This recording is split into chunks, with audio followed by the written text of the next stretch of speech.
दोस्तों, कैसे हैं आप लोग। दोस्तों, हमने परसेंटेज पे पिछला वीडियो आपको दिया था जिसमें एक महत्वपूर्ण सा ट्रिक के माध्यम से आपको हमने 20 से 22 तरह के क्वेश्चंस को कवर कराए थे और उसी से रिलेटेड हम आज आगे के टॉपिक्स को कंटिन्यू करेंगे जो कि परसेंटेज से ही रिलेटेड होगा, जो कि आपको एसएससी, बैंक, रेलवे या कोई भी वन डे एग्जाम्स में आपको बहुत ही हेल्पफुल होने वाला है। तो दोस्तों, हम आपको बेहतरीन से बेहतरीन अपने शॉर्ट ट्रिक्स देने का प्रयास करेंगे और आपको बहुत ही आसान लगेगा। परसेंटेज के आप एक खिलाड़ी हो जाएंगे, एक मास्टर हो जाएंगे। आपको किसी भी एंगल से परसेंटेज के कोई भी क्वेश्चंस आपको कठिन नहीं लगेंगे और आपको जो भी क्वेश्चंस है, जो 5 से 6 मिनट के क्वेश्चंस हैं, मैं आपको ऐसा ट्रिक बताऊंगा इस पूरे चैप्टर में, आप मात्र 30 सेकेंड में हर एक क्वेश्चन को सॉल्व कर सकते हैं। दोस्तों, हमने पिछले वीडियो में जहां तक बताया था उसको वीडियो को आगे हम कंटिन्यू करेंगे। हम उसी फार्मूले पर रिलेटेड, जो कि हमारा फार्मूला था plus minus A is equals plus minus x plus minus Y plus minus x y upon 100%। इसका हमने एप्लीकेशन पार्ट आपको पिछले वीडियो में हमने दे रखा था कि इसका मेंसुरेशन में यूज कैसे होता है, जिससे हम किसी भी मेंसुरेशन के किसी भी आकृति का क्षेत्रफल में वृद्धि अथवा कमी को निकालने का फार्मूला डिस्क्राइब कर चुके हैं। साथ ही साथ अर्थमेटिक में इसका यूज कहाँ होता है, तो मैंने अर्थमेटिक्स में खर्च या व्यय का फार्मूला मूल्य गुणे खपत, उसके आधार पे हम इसी फार्मूले का यूज कर सकते हैं। यानी कि खर्च या आय निकालने के लिए भी इस फार्मूले का यूज हम कर सकते हैं। इस प्रकार हम इस मेन फार्मूले का एप्लीकेशन इतने तरह से यूज कर सकते हैं। दोस्तों, आज उसी फार्मूले का एक नया एप्लीकेशन हम बताने वाले हैं आपको, जो कि plus minus A is equals plus minus x plus minus Y plus minus x y upon 100% से रिलेटेड है। तो दोस्तों, हम आज बेसिकली इस बात पे ध्यान देंगे कि साधारण ब्याज यानी कि सिंपल इंटरेस्ट एसआई का फार्मूला आपको पता होगा कि principal into rate percent into time upon 100 होता है। यानी कि आप सबको पता है कि सिंपल इंटरेस्ट का जो फार्मूला होता है वो principal into rate into time, यानी कि मूलधन गुणे दर गुणे समय पे निर्भर करता है। यानी कि सिंपल इंटरेस्ट जो होता है वो 3 बातों पे निर्भर करता है, पी, आर एंड टी। अब सिंपल इंटरेस्ट में इस फार्मूले का यूज कैसे करते हैं, इस बात पे हमको डिस्कशन करनी है। तो सबसे पहले हम आते हैं कि सिंपल इंटरेस्ट में हमको क्वेश्चन किस तरह का बनता है और क्वेश्चन किस तरह का पूछता है। इसके लिए हम सबसे पहले 3 फार्मूले को डिराइव करेंगे। दोस्तों, जो सिंपल इंटरेस्ट का फार्मूला होगा plus minus SI percent is equals plus minus P plus minus R plus minus P R upon 100%। इसी से रिलेटेड दूसरा जो फार्मूला बनेगा वो plus minus R plus minus T plus minus R T upon 100% plus minus S I percent is equals plus minus T plus minus P plus minus TP upon 100%। दोस्तों, जो ये basic formula है, इसी से मैं simple interest में प्रतिशत वृद्धि अथवा प्रतिशत कमी निकालेंगे, जो कि आपके प्रिंसिपल एंड रेट से जब रिलेटेड होगा, यानी कि मूलधन और दर के में वृद्धि अथवा कमी की जाएगी। दूसरे तरह का क्वेश्चन होगा जब रेट में और टाइम में यानी दर में और समय में परिवर्तन किया जाएगा। और तीसरा जो सिंपल इंटरेस्ट के में यानी साधारण ब्याज में प्रतिशत वृद्धि अथवा प्रतिशत कमी निकालने के लिए हम टाइम और मूलधन यानी कि प्रिंसिपल में कैसे इंक्रीमेंट होगा, तो एसआई के परसेंटेज में कैसे वृद्धि अथवा कमी होगी। दोस्तों, हम एक बात यहाँ बताना चाहेंगे, आपको फार्मूले में तो दिख रहा है कि एसआई जो सिंपल इंटरेस्ट का जो फार्मूला है वह 3 बातों पर निर्भर करता है, यानी कि पी, आर और टी। जैसा कि मैंने आपको पिछले वीडियो में इस फार्मूले का मेनली एप्लीकेशन में बताया था इसका यूज कहाँ पे करना है? जब कोई भी राशि किन्हीं दो राशियों पर निर्भर करती हो। बट प्रश्न ये है यहाँ पे तो तीन राशियों पर ये निर्भर कर रहे हैं, तो इस तरह से इसका एप्लीकेशन कैसे कर ले रहे हैं? तो इसमें दोस्तों आपको ज्यादा सोचने की जरूरत नहीं है। इसमें आपको दो ही चीजों को, या तो कहेगा कि प्रिंसिपल यानी कि मूलधन बढ़ रहा है अथवा घट रहा है, या कहेगा कि रेट घट रहा है या बढ़ रहा है, यानी कि टाइम उस समय हम कांस्टेंट मान लेंगे। इसलिए फार्मूले में केवल जो महत्व रह जाएगा वो P और R का रह जाएगा, T का एज ए कांस्टेंट कोई महत्व नहीं रह जाएगा। इसी प्रकार से जो दूसरा फार्मूला है वह उसमें आपको प्रिंसिपल के बारे में कोई जानकारी नहीं दी गई रही होगी, यानी कि प्रिंसिपल को एज ए कांस्टेंट कंसीडर करना है, और तब जब प्रिंसिपल यहाँ पे एज ए कांस्टेंट हो जाएगा तो हमारी जो फार्मूला बनेगा वो इस फार्मूले के हेल्प से R और T में बनेगा, जो कि plus minus R plus minus T plus minus RT upon 100% होगी। इसी तरह से जो इसका तीसरा फार्मूला बना है वह टाइम और P यानी प्रिंसिपल समय और मूलधन को लिया जाएगा और R को कांस्टेंट कर दिया जाएगा। तो हमारा सिंपल इंटरेस्ट यानी कि साधारण ब्याज में प्रतिशत वृद्धि अथवा कमी निकालने के लिए तीन फार्मूले बन जाएंगे। मींस आपको ज्यादा कुछ नहीं सोचना है, आपको बस सिंपल इंटरेस्ट के बेसिक फार्मूले में आपको ये ध्यान रखना है कि हमेशा जो तीन क्वांटिटीज दी गई होती हैं उनमें से आपको एक हमेशा कांस्टेंट रखना है, और वह तब केवल दो राशियों पर निर्भर रहेगी। इसलिए जो फार्मूला एप्लीकेशन हम यूज करते थे उस फार्मूले का यूज हम P और R यानी कि किन्हीं दो के लिए हम यूज कर सकते हैं।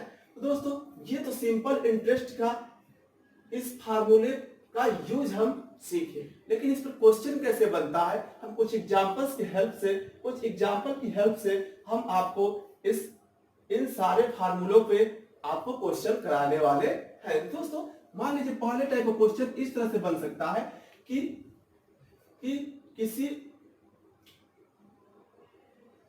किसी व्यक्ति को अगर साधारण ब्याज पे मूलधन में अगर 20% की वृद्धि कर दी जाती है, मान लीजिए कि मूलधन में 20% की वृद्धि के लिए प्लस लेना है और कह दे रहा है कि रेट को 10% कम कर दिया जा रहा है, रेट को 10% कम कर। प्रश्न में जो है आपको ये दो चीजें दी गई रही होंगी और कहेगा कि किसी वस्तु के मूल्य को कितने 20% बढ़ा देने पर तथा उसके दर को 10% कम कर देने पर उसके साधारण ब्याज में कितने प्रतिशत की कमी अथवा वृद्धि होगी। क्वेश्चन इस तरह से पूछेगा। तो इसमें क्या कह रहा है क्वेश्चन में कि मूलधन को 20% वृद्धि कर दिया जा रहा है और रेट को 10% कम कर दिया जा रहा है। तो जो हम प्रीवियस मेथड यूज कर रहे थे उसी के हेल्प से हम प्लस माइनस SI% के लिए निकाल लेंगे। यहाँ पे P वृद्धि हो रहा है 20 ले लेंगे, R दर में 10% की कमी हो रही है और प्लस और माइनस यहाँ पे क्या हो जाएगा माइनस, और 20 पे 10 का मल्टीप्लाई करेंगे मीन्स 20 इंटू 10/100%। आगे क्या होगा 10, इसका solution 10 minus 00 cancel 2 is equal 8%। यहाँ पे पॉजिटिव साइन आया है, मतलब SI में जो परसेंटेज हो रहा है वो वृद्धि को शो कर रहा है, मीन्स 8% की वृद्धि हो रही है। तो दोस्तों इसी तरह से क्वेश्चंस जो तीनों फार्मूले हैं इसी तरह से क्वेश्चंस को बना सकता है। अब इसको तीन तरह से क्वेश्चंस को बना सकता है, जैसे यहाँ पर P यानी कि प्रिंसिपल को बढ़ा रहा है रेट को घटा रहा है, हो सकता है कि प्रिंसिपल और रेट दोनों को बढ़ा दे, हो सकता है प्रिंसिपल और रेट दोनों को कम कर दे, अथवा रेट को बढ़ा करके प्रिंसिपल को कम कर दे। यानी कि क्वेश्चंस कई तरह से बन सकते हैं, बस आपको इस फार्मूले को ध्यान रखना है। इसमें आपको प्रिंसिपल और रेट में चाहे प्लस या माइनस आप उस कंसेप्ट को यूज कर सकते हैं। दूसरा क्वेश्चन है, दूसरा जो फार्मूला है उसका एप्लीकेशन कैसे है, जैसे मान लो क्वेश्चन में ऐसे दे दिया। एक और क्वेश्चन करते हैं फार्मूला 2 पे। मान लीजिए क्वेश्चन इस तरह से दे दिया कि किसी वस्तु के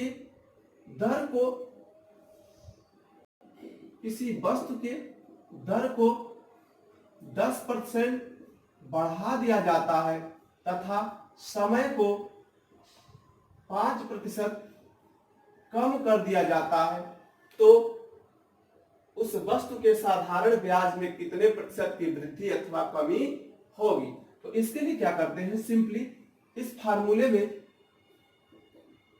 SI प्लस माइनस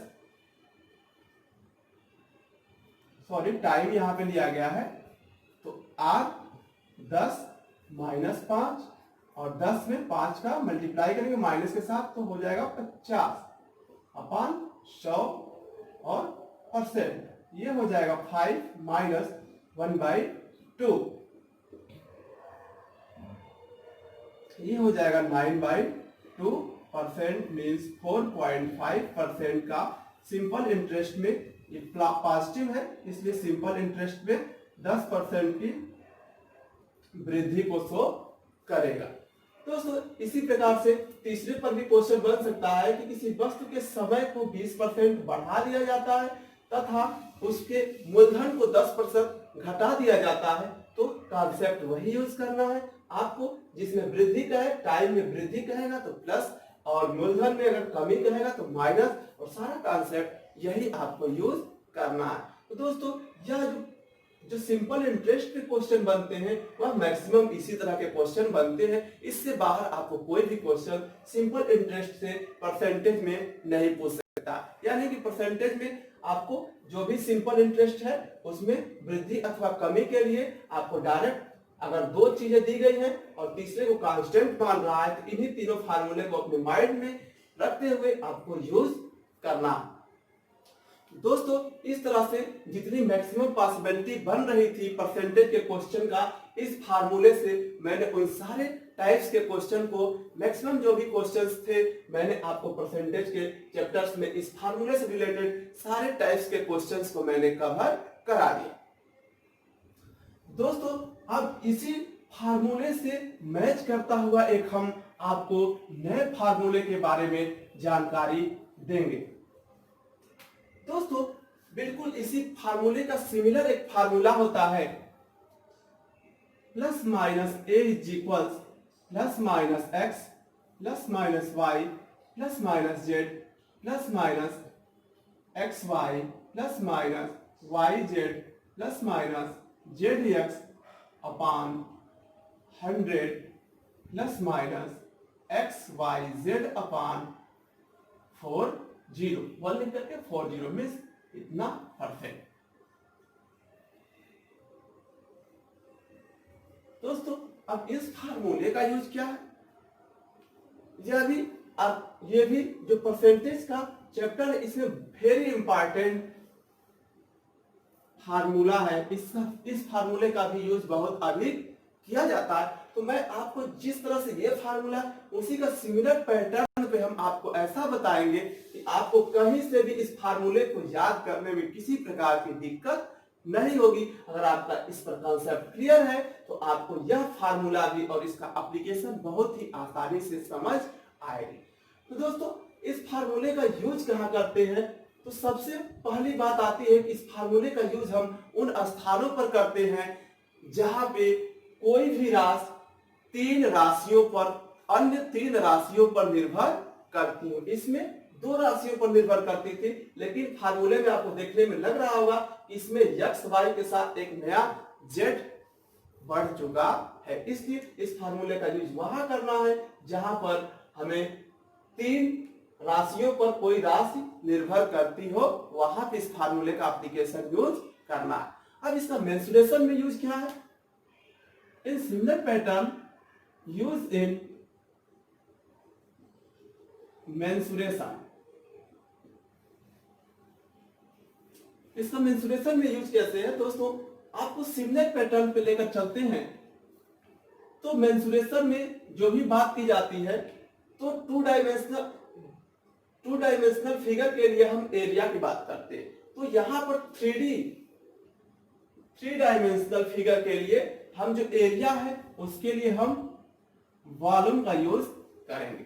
और यहाँ पे 2 एक्सिस की बात की जा रही थी, तो यहाँ पे 3 एक्सिस की बात करने के कारण जो भी फार्मूला इसमें यूज हो रहा है उसमें हम क्या करेंगे, जेड एक्सिस यानी एक नए वेरिएबल्स को जोड़ देंगे। इसलिए फार्मूला जो बन जाएगा वो घनाभ के आयतन में प्रतिशत वृद्धि अथवा प्रतिशत कमी का जो फार्मूला हो जाएगा वह plus minus L plus minus B plus minus H plus minus L B plus minus B H plus minus H L upon 100 plus minus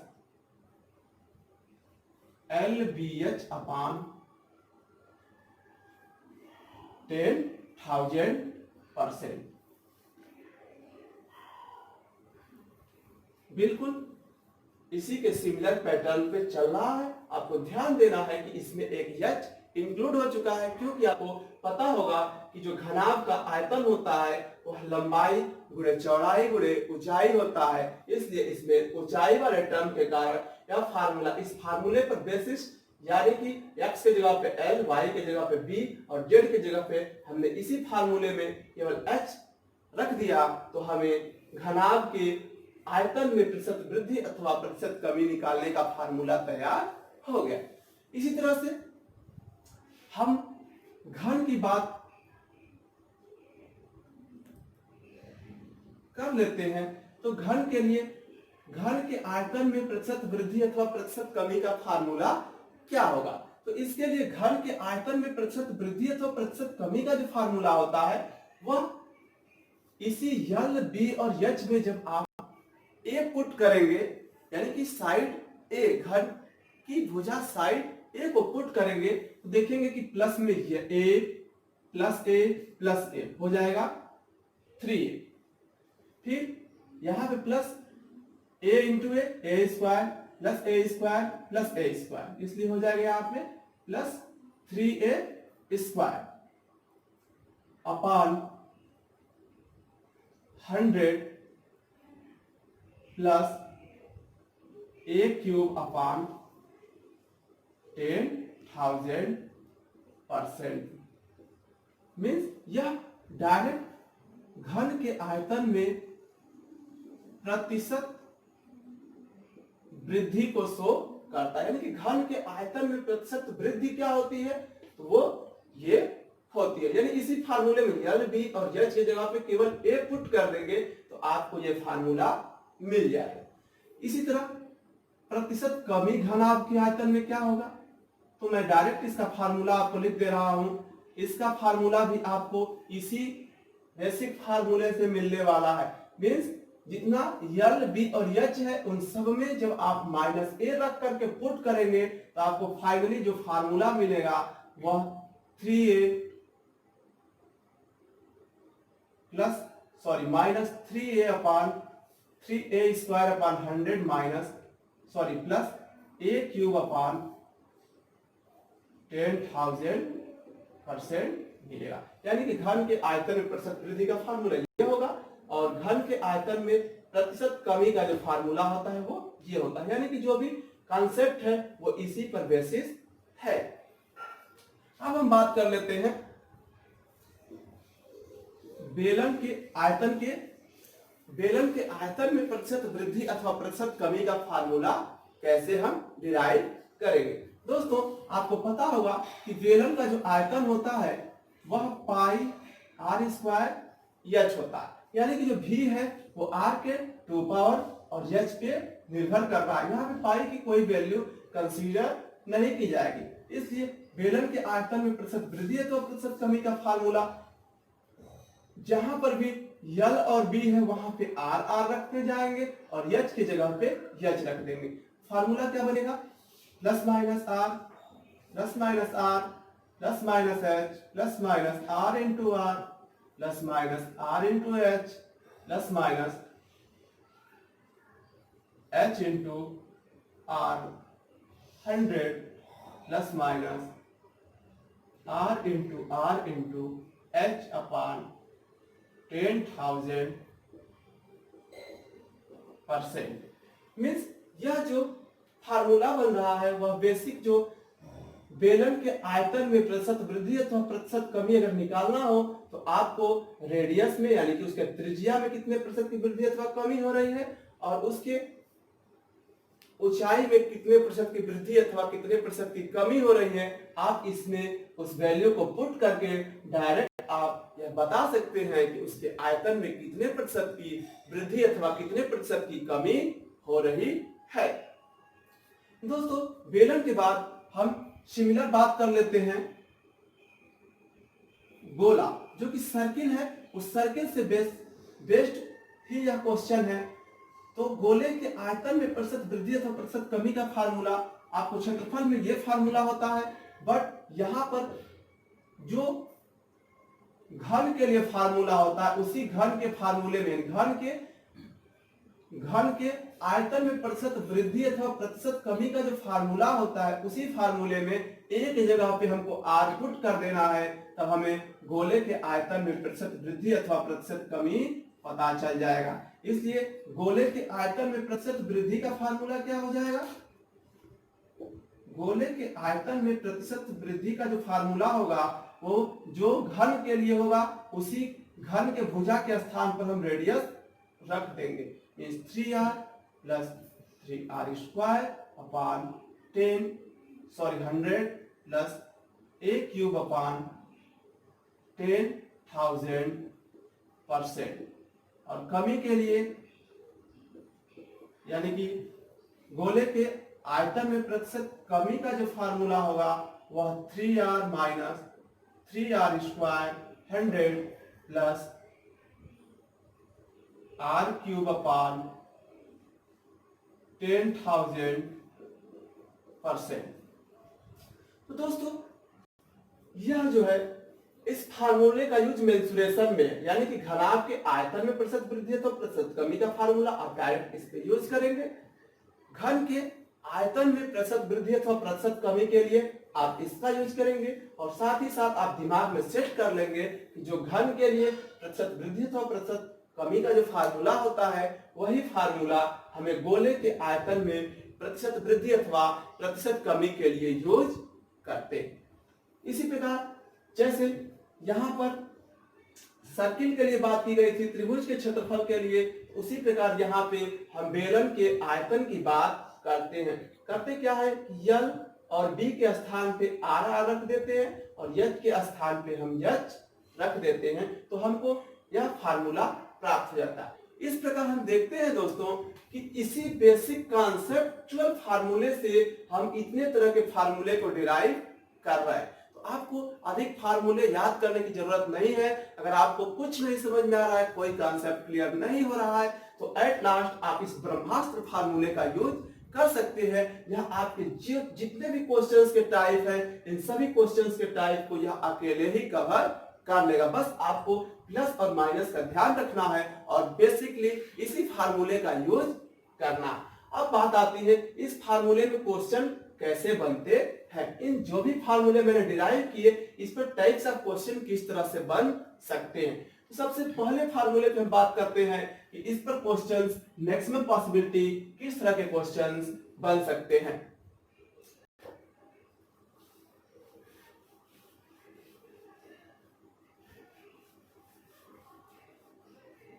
दोस्तों इस पे जो क्वेश्चन हम इस पे देखते हैं क्वेश्चन किस तरह के बनते हैं। इस फार्मूले पे घनाभ पे कैसे क्वेश्चन बन सकता है। जैसे मान लीजिए कि कह दे कि लंबाई को 20% बढ़ा दिया जाए, चौड़ाई को 10% बढ़ा दिया जाए तथा ऊंचाई को 5% कम कर दिया जाए, तो उसके आयतन में प्रतिशत वृद्धि अथवा प्रतिशत कमी कितनी होगी। तो इसके लिए सिंपली हम इसी फार्मूले का हेल्प लेंगे और प्रतिशत वृद्धि अथवा प्रतिशत कमी का जो फार्मूला है v के लिए वो 20 डायरेक्ट में फार्मूला यूज कर रहा हूं प्लस 10 माइनस 5, फिर इसका हो जाएगा 20 इंटू 10 प्लस के साथ, फिर प्लस इंटू माइनस माइनस यहाँ 50 हो जाएगा, फिर माइनस इंटू प्लस माइनस हो जाएगा, यानी यस यहाँ डायरेक्ट मैं लिख रहा हूं मल्टीप्लाई करके 100 अपॉन 100, और फिर यहाँ पे हम यूज कर सकते हैं तीनों, जब plus into plus plus into minus minus, यानी माइनस हो जाएगा आपका 200 इंटू 5। यहां से मल्टीप्लाई करेंगे तो 200 इंटू 5000 अपॉन 40, यहाँ पे लिख लेंगे। इससे 30 से 30 कैंसिल हो जाएगा। यहाँ पे 2 20 और 10 30 और माइनस 5 25 यानी 25। इसको सॉल्व करते हैं। 200 माइनस 150 अपॉन 100 और माइनस 1/10, इसको सॉल्व कर लेते हैं। तो यहाँ पे हो जाएगा 25 plus 50 upon 100 minus 1/10 is equals 25 plus 1/2 minus 10। इसको सॉल्व कर लेते हैं। 27 अपॉन 2 माइनस 1/10, एलसीएम हो जाएगा 10, 2 से मल्टीप्लाई करेंगे 27 minus 1 is equals 53 upon 10 is equals 5.3%। Value आ रही है पॉजिटिव, इसलिए आयतन में 5.3% की वृद्धि दर्ज की जाएगी। इसी तरह से इसमें क्वेश्चन जो भी होगा, इसमें प्लस को माइनस, यहाँ भी माइनस कर सकता है, इसको प्लस कर सकता है, मींस साइन को चेंज करके आपको कई तरह के क्वेश्चन बना सकता है।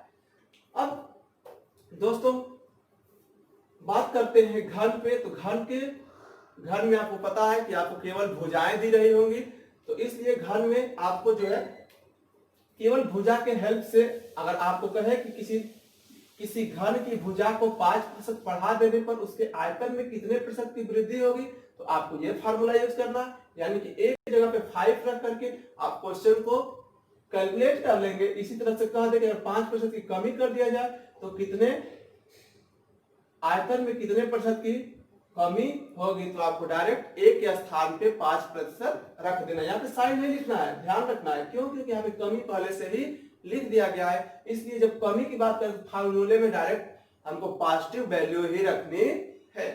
इसी तरह से जो बेलन के आयतन के बारे में पूछे तो उसके रेडियस को जितना % बढ़ाया या घटाया जाए, और एच को यानी कि ऊंचाई को जितना % घटाया बढ़ाया जाए, डायरेक्ट फार्मूले में रख करके हम कैलकुलेशन कर लेंगे। इसी तरह से गोले के लिए जो कॉन्सेप्ट हम यूज करते हैं घन के लिए, वही कॉन्सेप्ट हम गोले के लिए भी यूज कर सकते हैं। इस प्रकार से दोस्तों आपको मैंने दो मुख्य रूप से फार्मूला बताया, जो कि मैं क्षेत्रफल के लिए यानी plus minus A is equals plus minus L plus minus B plus minus L B upon 100% का फार्मूला बताया, और जो मैंने ये फार्मूला बताया plus minus A is equals plus minus x plus minus Y plus minus x Y plus minus Y Z plus minus Z X plus minus x Y Z upon 10,000, इस फार्मूले का अगर आप यूज करते हैं तो आपको मेरी गारंटी है कि परसेंटेज के जो भी चैप्टर्स हैं उसके लगभग 40% क्वेश्चन इन दोनों फार्मूले से कवर हो जाते हैं। तो दोस्तों आपको हमारा यह वीडियो कैसा लगा, आप हमारे कमेंट बॉक्स में जाकर जरूर बताएं, जिससे हम आपके लिए और अच्छे वीडियो और अच्छे टॉपिक्स लेकर के आ सके, और कुछ नए ट्रिक के साथ फिर अपने अगले वीडियो में हाजिर होंगे। नमस्कार।